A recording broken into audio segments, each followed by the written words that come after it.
Magandang araw po muli sa inyo mga ka-Rohouse. Ngayon pala ay araw ng Huwebes. Ayan po. Ipagpapatuloy po namin yung project namin dito sa interior works dito sa may Irene. Baka possible po mamaya medyo under time lang kami. Birthday kasi ng panganay kong anak. Shoutout nga pala sa iyo anak, yung panganay kong anak na si Lishin Akira de los Reyes. Ngayon po ay kaarawan niya. So, ika-6 na taon niya na po ngayon. Ayan po. So, ayan anak, magpapakabait ka at mag-aaral lang mabuti. Ayan po. Shoutout nga pala doon sa nagpagawa sa amin ng window grill, si Ma'am Tess Sumpo from California, USA. Ayan po. At saka nagpa-line up na rin po sa project dito sa Tansa, Cavite. Ayan.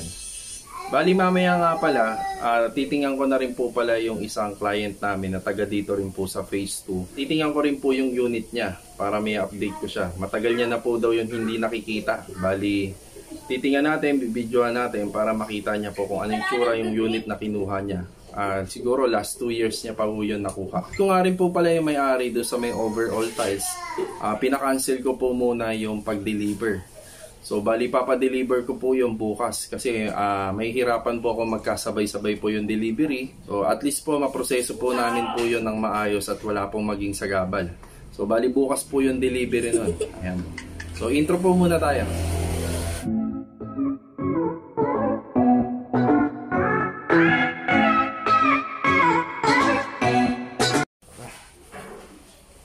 Yan, magandang araw po muli sa inyo. Yan. Yan, dito sa makikita nyo, ito, contact cement itong ginagamit namin. Usually, yan naman talaga para dun sa pagkakabit ng mga formika. Ayan po. Tapos, makikita nyo yung kulay ng formika, dark gray. Yan. Meron sanang itim niya, mas gusto ni boss, kaso nga lang napakahirap humanap ng kulay itim nito. Dito pala, 3 na sila nandito. Yan, nandito si Superstar JR. Dito siya. Bali dito, ang ginagawa niya rito, yan, pinopormahan niya na to, yung kanto nito. After niya mapormahan yan, dito naman, para may ayos na to ni Master RJ. Dito nga pala, medyo nahihirapan lang ako magsalita kasi masakit to sa ilong. Itong ginagamit namin, yan, lacquer primer. Sa mga pintor, alam niyo na kung gaano kasama sa ilong niya. So bago pala namin to i-finishing, ito yung parang pinaka-primer niya. Dito po sa wall gumagamit tayo ng flat latex. Dito naman sa mga kahoy, ang ginagamit naman namin yan, lacquer primer. Yan, yung lacquer primer na yan, yung pinaka-pang primer ng mga wood. Siyempre, parang pinaka-loob lang yung hahaguran namin yan kasi itong mga surface na to, sa mga labas, mga pintuan, ang pinaka-opening yan, or yung harapan yan, yung pinaka-harapan yan, lalagyan natin ng formika. Ayan o.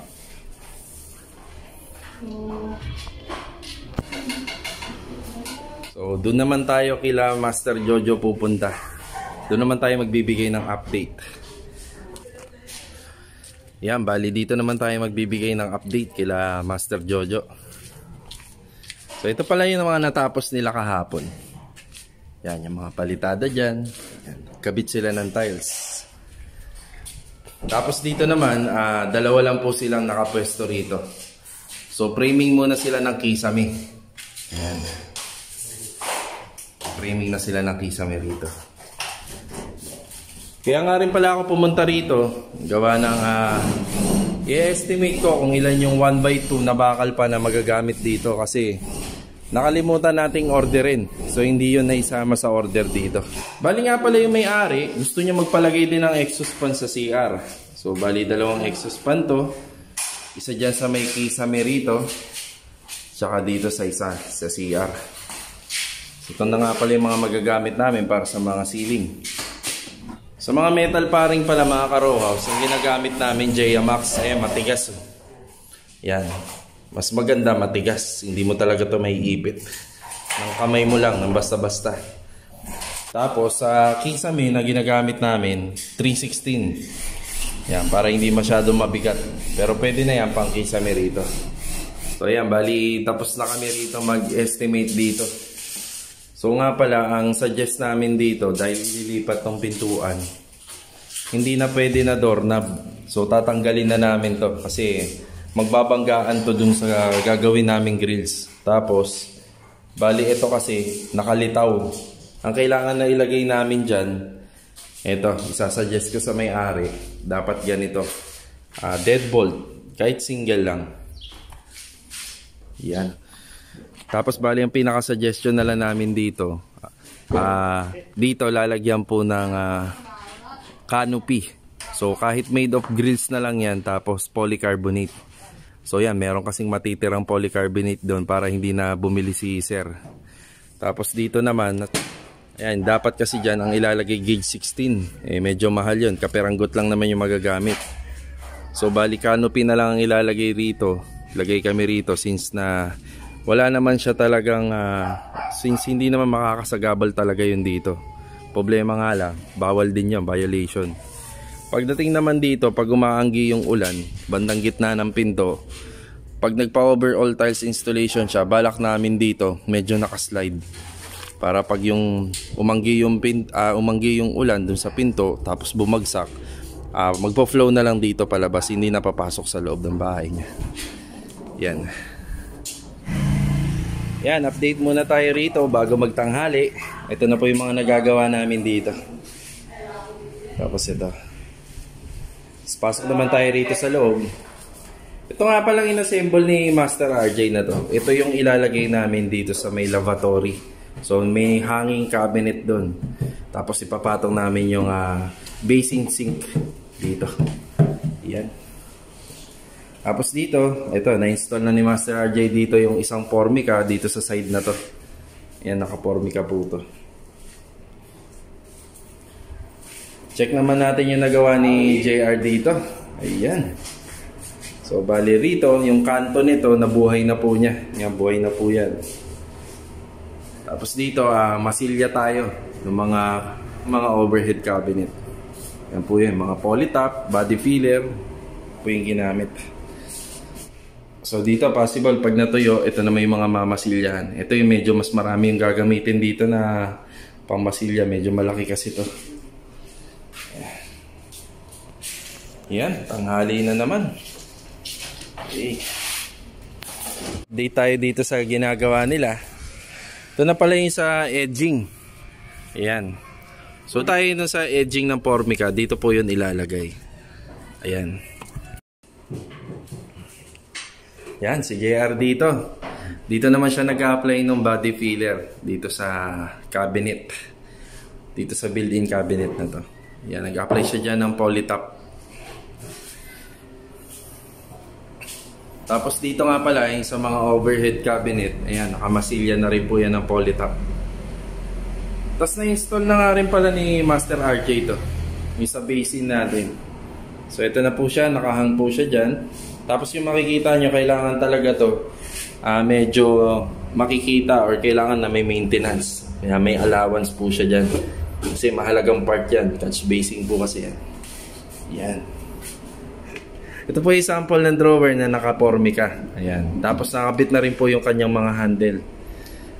Ayan. Okay.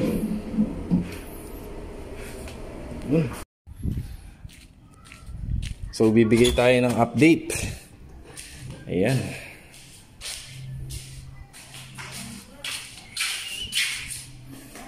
So dito nga pala sa part na to, ito yung sinasabi ko kay sir, na ikabit na lang namin dito is yung deadbolt.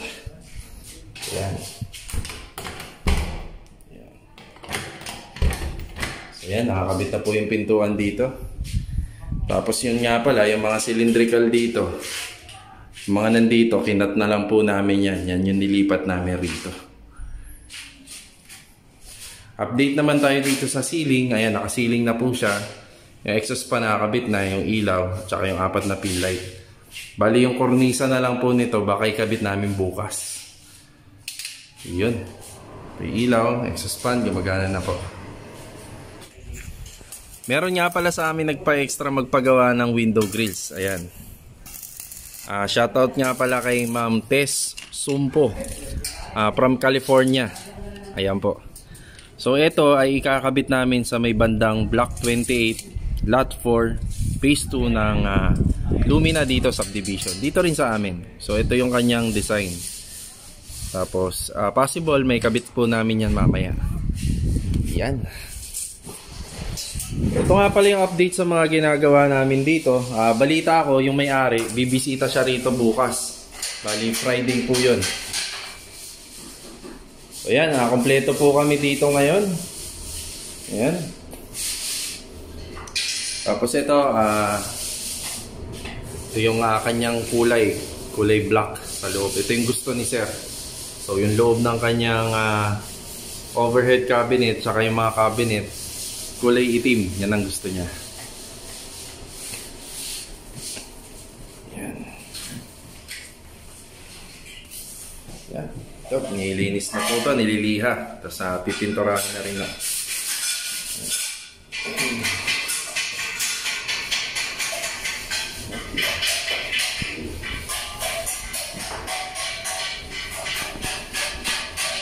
Mamaya nga pala, maghahanap ako ng tiles para dito.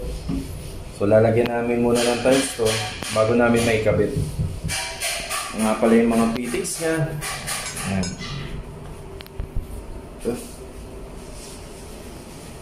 So dito maglalagay na tayo ng counter table dito.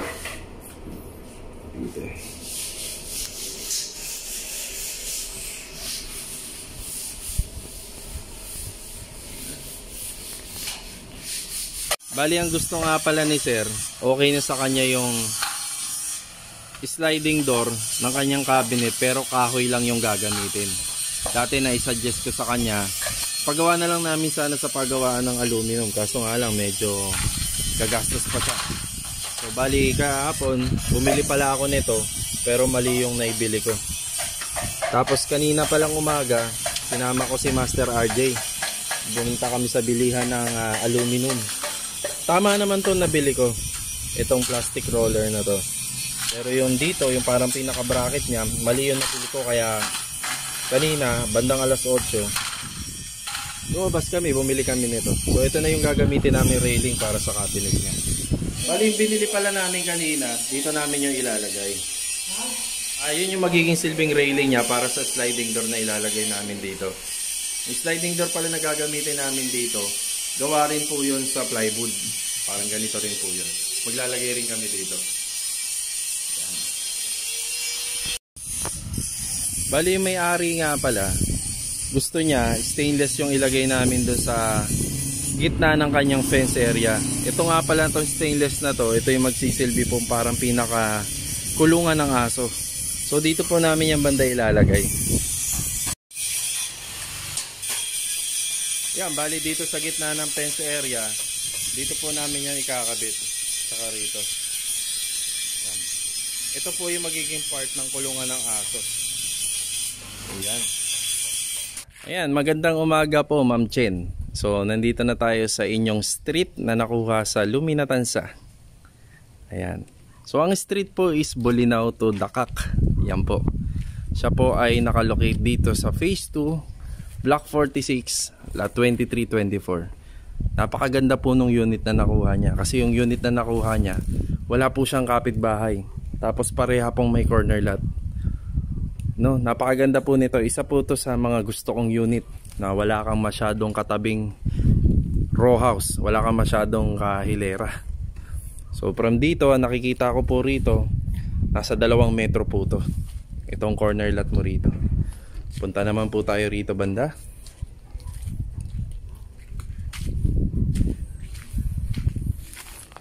So ayan po. So nakikita ko rin po rito, lagpas po ng 3 metro tong corner lot mo. Napakaganda po nito, lalo na pagka ni-renovate, sa'yo lang po at wala kang katabi. So ikutin po natin dito. Yan.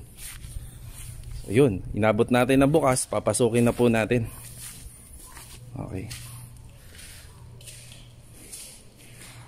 So maganda po yung unit ni Ma'am Chen. Ito po yung kanyang unit. So bali po wala pa po siyang electrical function kasi hindi po to lalagyan ng admin kapag wala pang nakatira at hindi pa po secure yung mga unit. Kung mapapansin nyo, hindi pa siya secure. Yan. Malinis naman po yung mga walls. Ito may tagas nga lang po rito. May tagas dyan. So common na to eh. kung napapanood nyo po sa mga video na ina-upload namin, halos lahat meron. So isasara ko na lang po, Ma'am Chen, yung pintuan.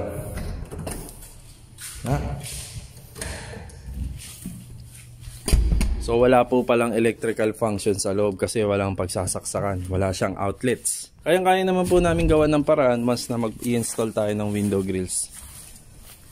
So yan ang plano ko na lang po dyan, i-enclose wall na lang po natin yung apat na yan.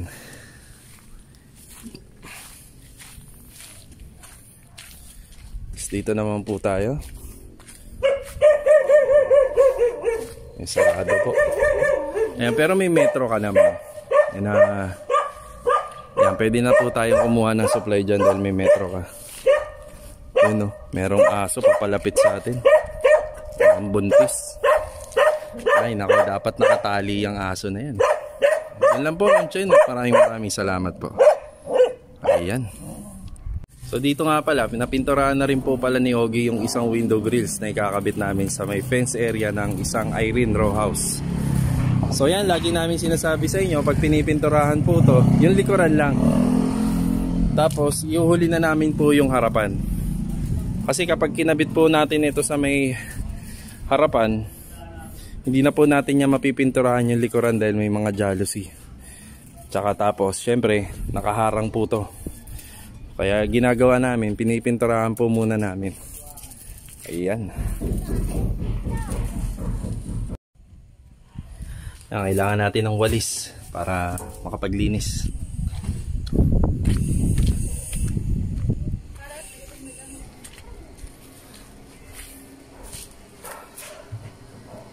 Ayan, dito nga pala namin kakabit yung mga window grills. Tapos good news, naikabit na nga pala yung kanyang kontador ng kuryente. Tapos na nakikita namin, mukhang nakalinya na to, papasok ng breaker. Yan, mukhang nakatap na po siya. Yan po. Yan. Yan, dito inuumpisa na asintadahan yung kanyang mga window. Ang unang nating ginawa, bali ang una po nating ginawa dyan, tinanggal po natin yung mga jalousie. Ito sa CR. Yan. Habang pinapatayo po natin yung mga pintura ng window grills, ito muna yung unang ginawa natin. Ayan po. Nakakatawa yung ginawa namin dito. Since na nakapadla kasi yung metro ng kanyang tubig, ayan, nag-improvise kami rito. Pero mahina lang po yung makukuha namin dito.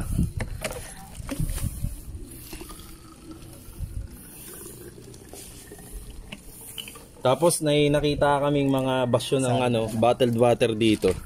Ayan. Kahit pa paano, makakapag-igib kami. Yan ang hirap pag walang tubig. Pero nakapadlock siya mga karohaus. Ayan, nakapadlock siya. Nangat lang namin ng konti.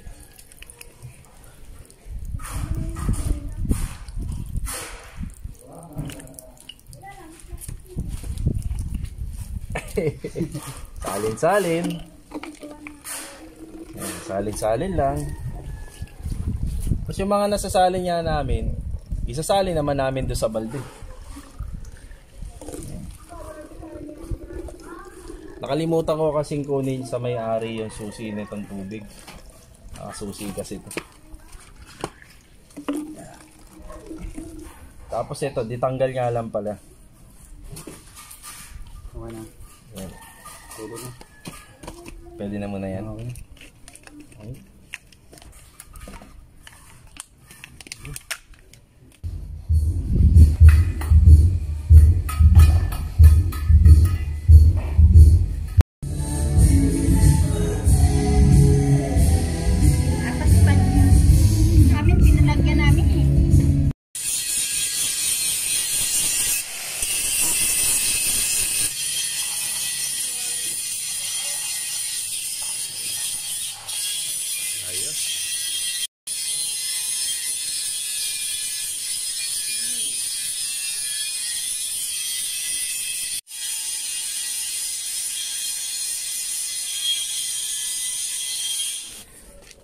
Bali yan, update tayo rito.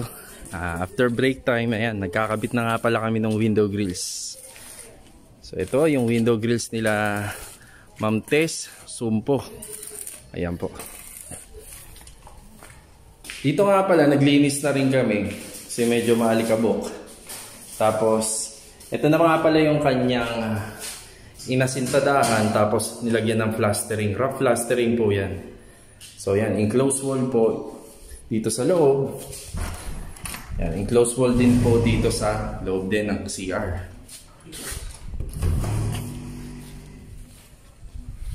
Ayan po. And so pansamantala, ganito muna. Naka-schedule kasi sa amin to December 20. Ayan ho. Yan, tinatapos na lang po namin yung pag-install dito. Tapos ito nga palang window grills, mamasilyahan ko pa yan, tapos pipinturahan ko po yan. So babalikan ko na lang to pag may oras po, baka tomorrow or sa susunod na araw. Bali, ang kakatapos lang po namin dito.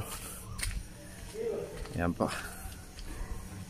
Yan.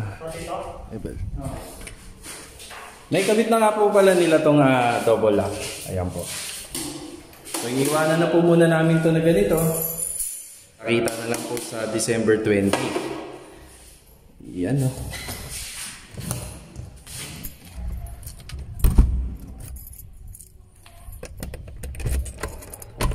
Yan, maraming salamat po. Yan. Happy birthday! Birthday, Yaki! Yan. Hindi ako pwede mag-inom eh. Ay, ingatan mo yan. Ginto yan. Ito pangalan pala yung nagawa namin. So, naka-primer na po siya. So, pinang-primer namin dyan, enamel na white. So, para pagka pininturahan siya ng chocolate brown. So, yung isang patong na lang. Sige. Happy birthday, Happy! Happy birthday!